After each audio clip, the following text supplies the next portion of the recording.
right. Well, thank you for coming. We are, as we said, we're working with Loaves and Fishes. So that is an organization known around the area. It's a food rescue agency. This is a proposal by our agency, Transmedia Marketing. And just to get started, I mean, we should probably just let you know who we are, where we're coming from, that sort of thing. So our agency information is, of course, our name is Transmedia Marketing. We were established in September of 2013, so we're very new. Not much of a past history really to give. I mean, we haven't had any contracts with Nike or anything like that, at least not yet. So, but we may get there. Who knows? So, but that's basically we're brand new. This is just starting out on the block, new kids on the block. But we're really excited to do some advocacy for our organization. Our purpose is to serve the Greenville community through advocating for those organizations that are working for the common good. And our primary focus is basically nonprofits that have an emphasis on worthy causes. And worthy causes would be something akin to food rescue organizations or food banks, things like that. We're not going to be helping, like, I don't know, the international sock industry or something like that. I don't think it's necessarily a worthy cause. So, but that's kind of where we're coming from as an agency, where we're headed, where we're going. And so we're really excited to be able to work with our client, and our client, we'll just tell you a little bit about them. They're Loaves and Fishes. They are, like as I said before, a food rescue agency in Greenville. They're the only mobile food rescue organization. So basically what that means is they're the ones gathering the food for food banks, and I don't know how much everybody in here knows about that sort of operation, but basically food banks give the food to the needy. They take the food, they give it to people who need it, but they have to get that food from somewhere, and that's where Loaves and Fishes comes in. They come in, they go around, they get the food from restaurants, from supermarkets, food that's perishable, non-perishable, stuff that just isn't on, it's lost its shelf life, stuff like that. Food that's basically still edible, but it's going to go to waste if they don't go get it. So they retrieve it, they take it to the food banks, and the food banks then give it to the person who needs it the most. And so Loaves and Fishes is a very critical agency for the entire idea of helping those who are hungry in Greenville. So they're the only organization of its kind in the area. That's what they do. They're the only ones that do this. So they're a very, very important part of that. They operate year-round. Every operation is perpetual. They don't close except on Christmas Day. Every other day of the year, they're in the office. They're on the roads. They're doing what they have to do to get all this stuff and take care of it. And each day, especially the weekdays, they're very busy because the trucks are rolling. They're driving about 300 miles a day, and that's for each truck. And as they're running through Greenville picking up food, they can't just hold food if they get too much to give out. They give it all out that day. No food stays undelivered. So with that kind of perpetual operation, there's a lot going on, a lot happening there, and because of that, there's a lot of costs as well. So the money shakers, the PR directors, all that stuff, that's going on in the office, that has to keep going too, because you have to figure out a way to get money from somewhere. So they're busy year round. They distributed over 100,000 pounds of food last month alone, and that number is pretty much consistent with what they typically do, because they at this point, because of they're kind of static as far as their routes are concerned, because they've got a system established, so they're just rolling through, they're getting all that stuff, so these numbers are going to stay consistent, which is a good thing because that means food banks are getting what they need, so that's helpful for them. Like I said, 2 trucks that drive approximately 600 miles per day, if you put them 2 together, so it's obviously a lot of wear and tear on vehicles, on trucks, on the personnel. It's a lot of driving. I've driven a truck before. It's very difficult, very hard. So it's something that it's a lot of sacrifice for these people. We wanted to know what our client's real need was. And from our perspective, that was basically awareness.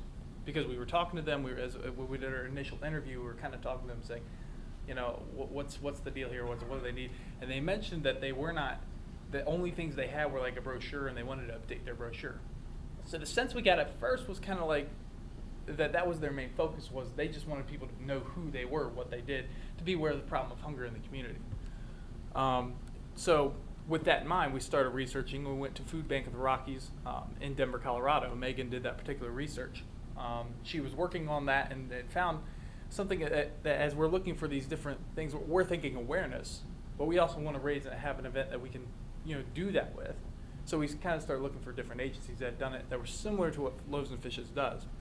So Megan researched Food Bank of the Rockies, and she found out that basically, if I could put it in one simple way, it's basically the image Loaves and Fishes, they're everything that Loaves and Fishes wants to be. Loaves and Fishes is a small organization. They have a limited scope, and that's not bad. That's just the way things are right now. But Loaves and Fishes, one of the other things they mentioned to us was that they want to expand. Not only do they want awareness, they also want to expand. Food Bank of the Rockies doesn't just impact the local Denver area. They've expanded up into even, I think it's Wyoming, or whichever state's north of Colorado. But they've expanded into that state, and they're working with different counties, and they're a very considerable organization. They're very large compared to Loaves and Fishes. So they're working that's basically what Loaves and Fishes wants to be in the future. That's really where they're headed. They want to be able to expand their reach, because there are people in surrounding counties around Greenville area that don't have anyone that's getting them food. They're struggling to make ends meet. They're struggling to find food, and Loaves and Fishes knows that that's happening, and our client wants to project itself out there for the sake of those people as well. But they can't do that right now because they're kind of in this static route system because of limited funding, because of limited awareness, that sort of thing. And that's when you see Food Bank of the Rockies, that's kind of where they'd like to end up. So that was our first element. That was the first company we really researched. As I said, expanding beyond the local community, increasing the number of volunteers and donations is a very key element of their efforts. Then I researched Second Harvest, a food rescue organization in Orange County, California.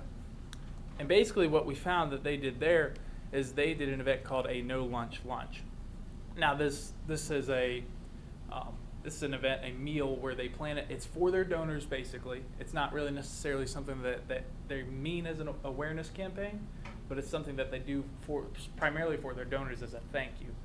And what it is it serves as a thank you to the donors, but also serves as a visual reminder, because the way that they have it set up is they have people wait in a line similar to what someone who would be needing a person who's needy would be waiting in line for a meal, something similar like what you would wait in at a food shelter, something like that. So that's kind of the idea with that. They're very pleased with it. They think it's done a very good job of helping their donors. Another thing they do is they use the mail system very effectively. It's cheap, it's low cost, and it helps them expand their possible donor list. So Second Harvest uses they update the list of potential donors in their area perpetually. So all they do is they have a group of people, that's all they do, is they just update that. They send out, pleas for donations, they send out requests, and then they send out, different things to their donors, newsletters, things like that. But they use all the mail system for all that, which keeps everything cheap, low cost, and one of the things that it does is it keeps everything kind of low pressure. It's not in your face, it's not a phone call, it's not, irritating, it's not going to, be off-putting for anybody. So those are a couple things that we saw that, Loaves and Fishes could take notice of. However, as we did our research and then we talked to our client, we began to realize that their main goal, they really wanted to expand, and like I said before, they're kind of static. So the idea of awareness was very important, and that's what we were initially focusing on. But as we kind of did a little more digging, we found out that the immediate need Loaves and Fishes had was money. I mean, that's a shocker, right? Everybody needs money. So here we are, and we had to change our focus. And so that's where our campaign came in. Our campaign proposal wants to raise awareness, yes, but its main focus is to raise funds. And to that end, that's really where we're headed. We went from publicity or awareness to raising funds for our organization. Meg is going to tell you now a little bit more about the main thrust of the campaign proposal itself, and so I'll turn it over to her. Thank you, Chip. As Chip said, this is the main thrust of our campaign, and our slogan is Nip Hunger in the Bid. We are going to raise awareness and money through a silent auction for Loaves and Fishes. Now,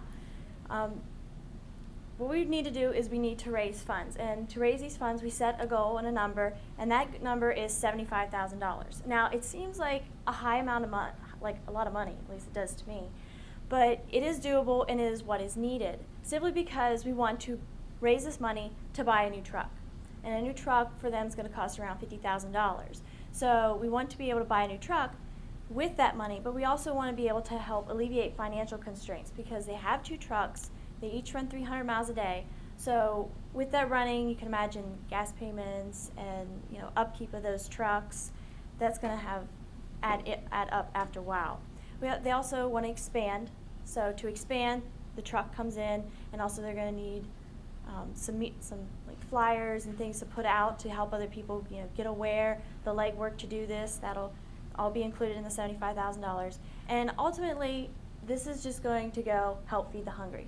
Now, some people think, when you get the money, what are you going to do with it? Yes, we're putting into a truck. Yes, we're putting into all this other stuff.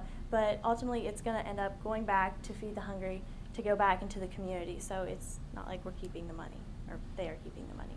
So to figure out, we first need to figure out who our target public is, because you need to figure out who you're going to go after. Not go after, but who you need to bring in to our silent auction. And we're looking for the upper to middle class of Greenville. And simply for several reasons. One, because of discretionary income. We need people with money who is willing to spend probably a little bit more than $20 at our auction to help us raise these $75,000. And we figured out the age range that we would like to target is 35 to 50 years old for several reasons. For one reason, because these are the people who are going to be out of college, who have a job, who have been working for a while, and who also aren't exactly established with somebody, because usually as people get older and they have extra money, they will align themselves with a organization or nonprofit and then give them money on a regular basis. But we want to get them before they're connected to any organization, so that we can build a relationship kind of with them and get them not hooked, but get them interested in on Loaves and Fishes, so that way maybe they will potentially become a donor for more than just for the silent auction. And we're looking for someone possibly mostly with a college education. Now, to get into our goals, our first goal, as we said, raise $75,000 for a new truck. And we're doing this through the silent auction. Now, we have several ways to bring in. We have meals at high-end restaurants, such as like Table 301, season tickets to Clemson. This is a big Clemson area, and since Loaves and Fishes is a Greenville-based organization, we're hoping to bring in maybe some people who are from different demographics, and we're hoping that the Clemson tickets will do that. They'll bring them in, maybe it'll pique somebody's interest.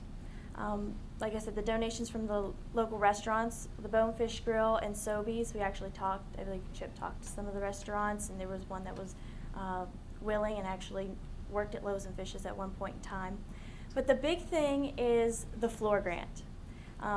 Chip actually researched this and found out floor is an engineering contracting corporation.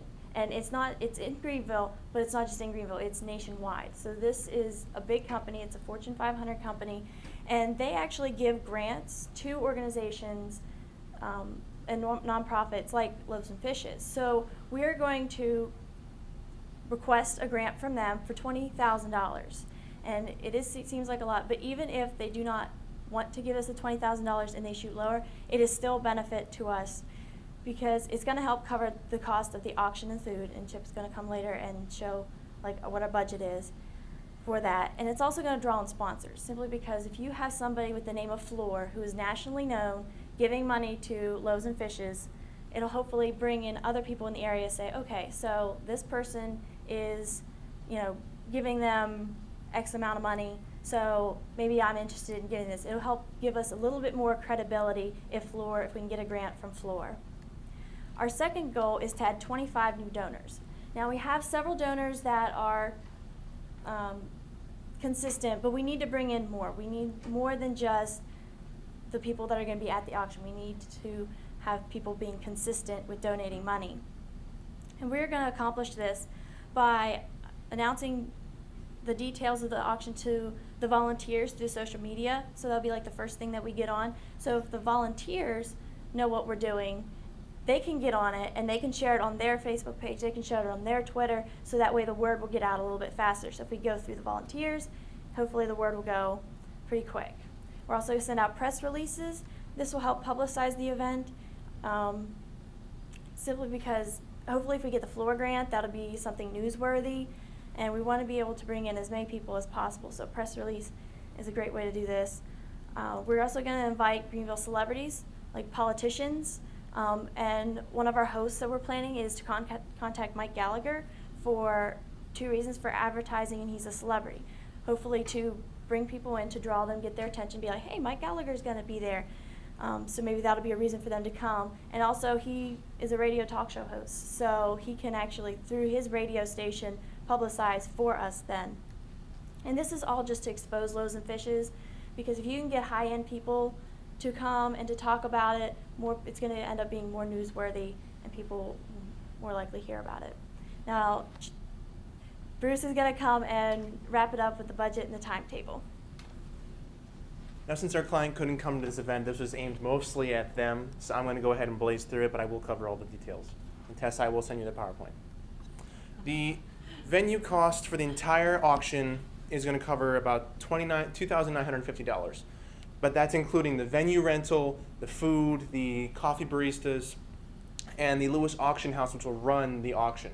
That is a company that we will hire to moderate the auction and to be in control of the papers that are on the table and making sure no one adds in offers after the deal is done.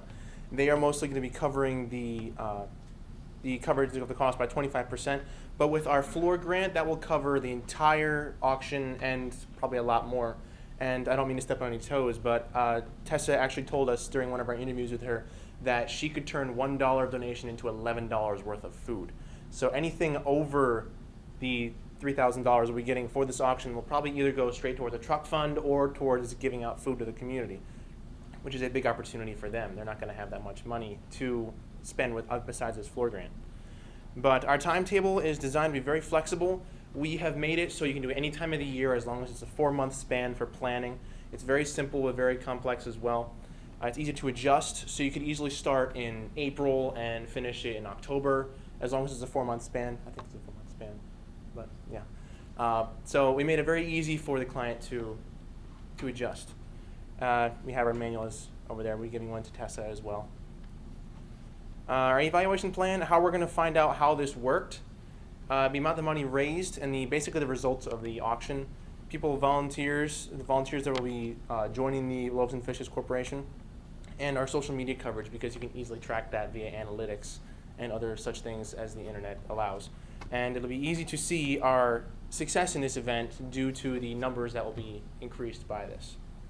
And I have a short video promo. This is a work in progress, but I'd like to show this to you here. It's basically a template idea for a full promotional for the Loaves and Fishes.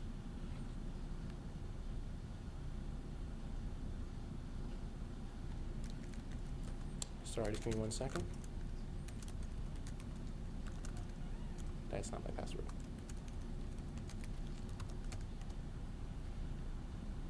Okay. All right.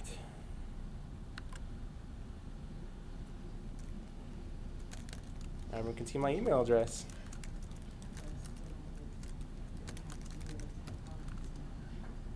Okay.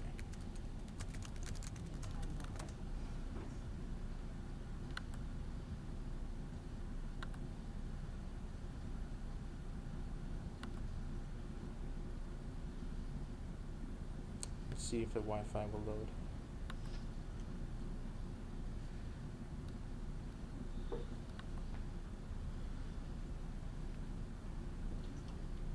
Well, I do have the video file, I promise. So if YouTube doesn't work, I could find a way to play it on here.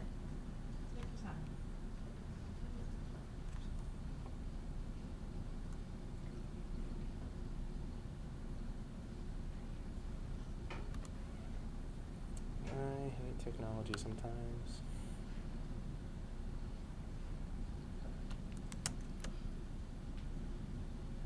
Yeah.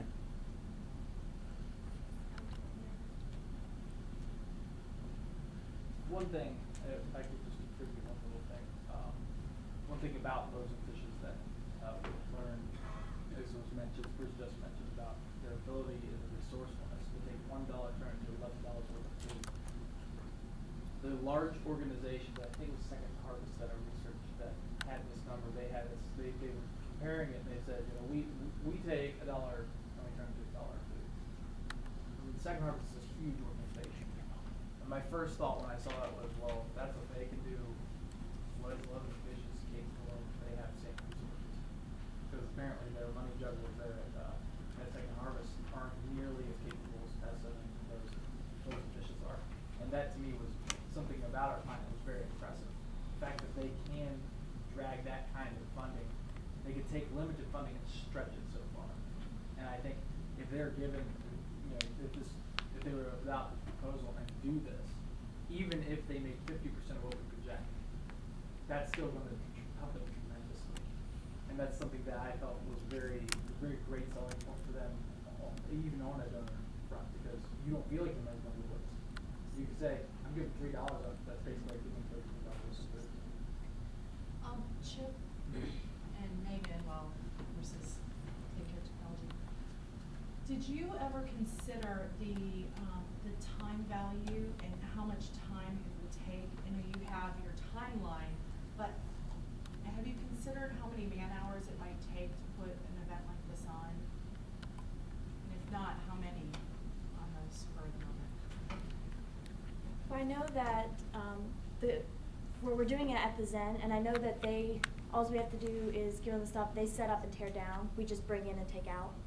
So that is covered in that cost.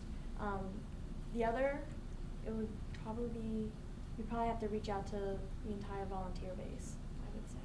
For a large event like this, and it would depend on how many people we had coming to. Because if you had, you know, you wouldn't necessarily want to drag more volunteers than you had attendees. You don't want to have that perception that everyone running around is volunteer, and then every person that, you know, the attendees are running into is someone that, oh yeah, I'm just helping out the event. You don't want that happening, but at the same time, and that was part of our plan, is that as we get, you know, as we confirm donors, as we confirm attendees, we're letting our donor base, our volunteer base know. And the anticipation, of course, is that withdrawals like Clemson, you know, stuff like that, with the withdrawals of even appealing to the broader base. Right, you have some big names and you want to draw in, but I'm assuming that people are going to show up at the door with $20 to get in, or $10 to get in. Yeah. And so, you know, how do you plan for that? You don't want to not have enough volunteers, and you know, that's part of that crisis management. What if nobody shows up, and the volunteers, you tell them, hey, it looks like you're part of the group. And then if there's too many, then how do you handle that? That's true. That's a question that, to be honest with you, we didn't really think too much out. We were focused more on the campaign itself. Well, you've done a lot of work, so. And that's part of it that we just did not, honestly, we just didn't consider.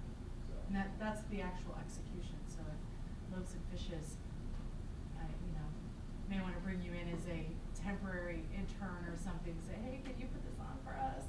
Then how many hours would that be your final semester here? They're all seniors graduating this semester. But also to consider as well, Lewis Auctions does have a full-time staff that will manage the event in itself. So any volunteers could be wranglers for visitors as well. And then I think so with an event like this, most of the man hours are gonna take place the night of. You have some volunteers, but most of the crucial man hours are gonna happen getting all the donors to donate the auction items, and you know, because you want to have a huge variety, and so yeah. Yep, you have a 30-second video.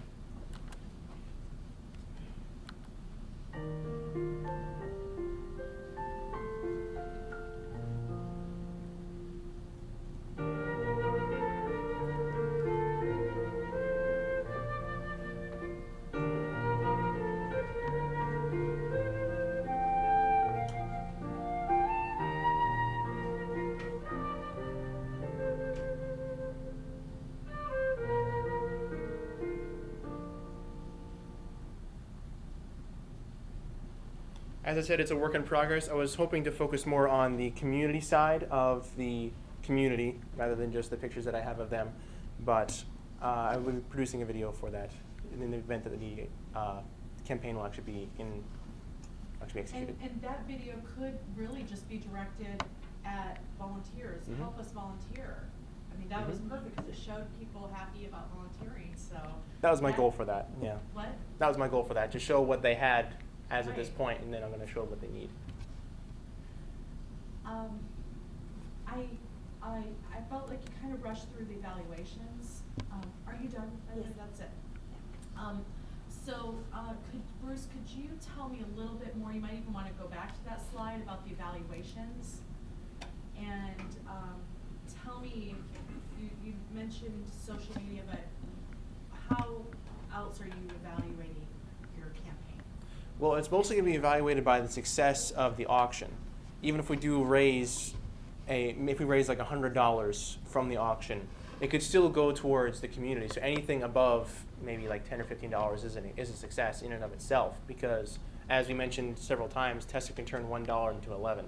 So that amount of money could easily benefit the community in a large way.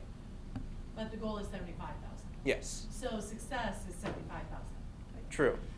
But you're gonna be happy to have, they're gonna be happy to have any type of help, Mhm. but that's where that time commitment comes in.